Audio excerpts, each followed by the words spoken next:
Assalamualaikum warahmatullahi wabarakatuh. Alhamdulillahirabbil alamin. Allahumma shalli wa sallim ala sayidina Muhammadin. Teman dan sahabat semuanya yang dimuliakan oleh Allah Subhanahu wa taala, kita melanjutkan kajian kita di dalam kitab Ibanatul Ahkam Syarah Bulughul Maram. Ya, masuk ke dalam hadis 16, masih di dalam bab kedua, babul aniyah. Qala al-musannif rahimallahu taala nafa'anallahu bihi wa bi ulumihi fi darin amin. Wa Ibnu Abbasin dari Ibnu Abbas radhiyallahu anhuma, ya semoga Allah meridhoi keduanya, Ibnu Abbas dan Abbas. Qala meriwayatkan ia qala Rasulullah SAW, bersabda siapa Nabi SAW. Apa sabdanya? Idza dubigo alihabu, ketika disamak apa kulit, faqat tahuru, maka telah sungguh suci ia. Ya. Akhrajahu Muslim, hadis ini diriwayatkan oleh Imam Muslim, wa indal arba'ah, dan di sisi imam empat. Imam Abu Daud, Imam Tirmizi, Imam Nasai, dan Imam Ibnu Majah, lafadznya ayyuma iha bin dubigo. Mana saja kulit dubigo yang disamak, ya. Jadi hadis ini menunjukkan kulit apapun ya ketika disamak maka menjadi suci. Ya, artinya bukan suci untuk dikonsumsi, tapi suci untuk digunakan di hal lainnya. Kita lanjut ya bacanya. Al-makna al-ijmali, makna global, akhbaro Rasulullah SAW mengabarkan siapa Nabi SAW bi anna jildal maitati najisun, bahwasanya sungguh kulit bangkai adalah najis. Libaqai rutubati dami wa al-maspuhi fi, karena tetapnya atau kekalnya atau masih adanya lembab darah atau basa-basa darah al-maspuhi yang mengalir fihi di dalam kulit tersebut, ya. Wa huwa minal mikrobat, dan itu adalah artinya basa-basa darah ya yang belum disucikan, itu termasuk mikroba-mikroba allati sabata fiti bi al hadisi, yang memang telah terbukti di dalam ilmu kedokteran modern. Khotoruha, terbukti apa? Bahayanya mikroba-mikroba tersebut, ya. Wa anna tathhirul jildi yakunu bidibak, bahwasanya sungguh mensucikan kulit itu adalah dengan cara menyamak. Alladzi yanzi'u rutubatan najasati, yang sifatnya adalah caranya adalah mencabut kelembaban najis atau basa-basa najis min masamil jildi, dari pori-pori kulit. Amal kalbulan hinjiru, adapun anjing dan babi, fala yutahhiruhuma bidibak, ya artinya menyamak tidak dapat mensucikan keduanya. Maka nanauhu litaglizi najasatihima, apapun cara menyamak, ya, dengan apapun cara menyamak. Kenapa litaglidi najasatihima? Karena berat najis keduanya anjing dan babi tersebut. Jadi kesimpulannya, ya, kulit apapun ketika disamak menjadi suci, kecuali kulit anjing dan babi. Karena apa? Besar najis keduanya, saking beratnya najis keduanya. Fiqhul hadis, pemahaman hadis adalah adibagu heruifun. Dibag itu dihirip, menggunakan bahan yang bersifat tajam, kuat, ya, yang diziu rutubatan najasati, sehingga menghilangkan basa-basa najis, kelembaban najis, min masamil jildi, dari pori-pori kulit. Walida, oleh karena itu, karena sababan fit tathhir, maka adalah menyamak itu menjadi sebab fit tathhir, di dalam menjadi suci kembali, artinya di dalam mensucikan, ya.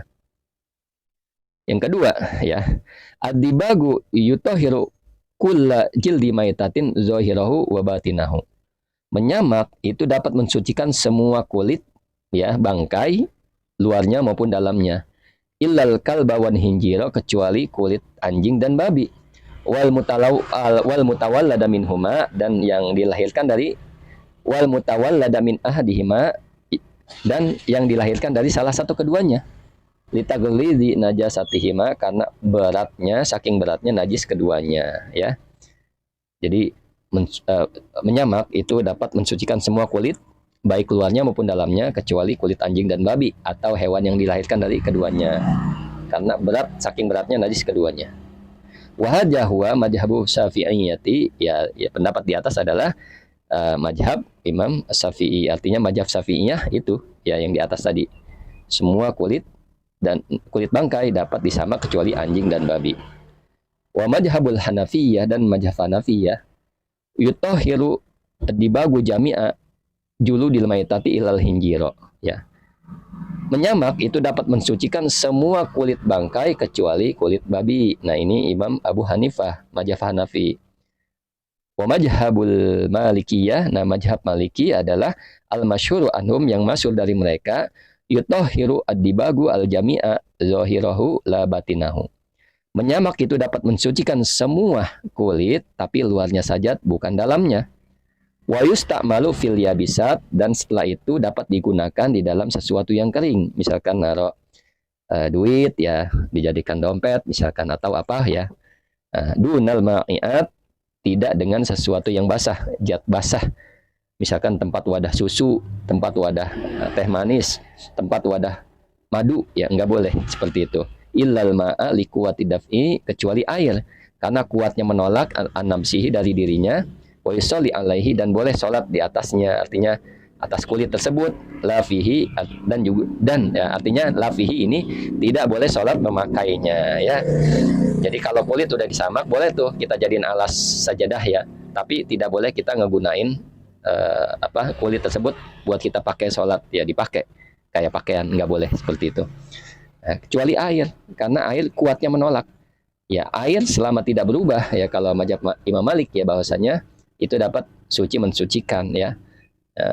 Misalkan air sedikit di dalam kita mazhab Imam Syafi'i, bahwasanya air sedikit jatuh najis, berubah nggak berubah najis. Mazhab Imam Malik dia kalau berubah baru najis. Nah, seperti itu. Kecuali air, kata dia, kata ya mazhab Malik, bahwasanya air karena kuatnya menolak ya, seperti itu. Jadi kalau air nggak apa-apa. Wa mazhabul Hanabilah, dan mazhab Imam Hambali ya, mazhab Hanabilah al-masyhuru, yang masyhur, annahu la yadkhulu syai'un minal juludi bidibagi. Bahwasanya di dalam mazhab Hambali yang masyhur adalah ya, sesungguhnya layat huru syai'un, artinya sesuatu itu tidak menjadi suci daripada kulit dibagi dengan cara disamak. Arti kulit apapun disamak tidak menjadi suci menurut mazhab Hambali. Ya, wahaja ihda riwayat ini, dan ini adalah salah satu riwayat an Malik dari Imam Malik ya. Seperti itu ya. Mudah-mudahan dapat dipahami. Jadi kesimpulannya adalah berpegangan pada mazhab Imam Syafi'i ya, kulit apapun dapat disamak kecuali kulit anjing dan babi ya, karena berat najis keduanya, saking berat najis keduanya. Nah, itu saja, luarnya maupun dalamnya ya. Nah, itu saja yang menjadi pegangan kita. Tentunya menyamak ini bukan dikonsumsi untuk dimakan, bukan, tapi untuk digunakan selain hal tersebut, selain hal konsumsi.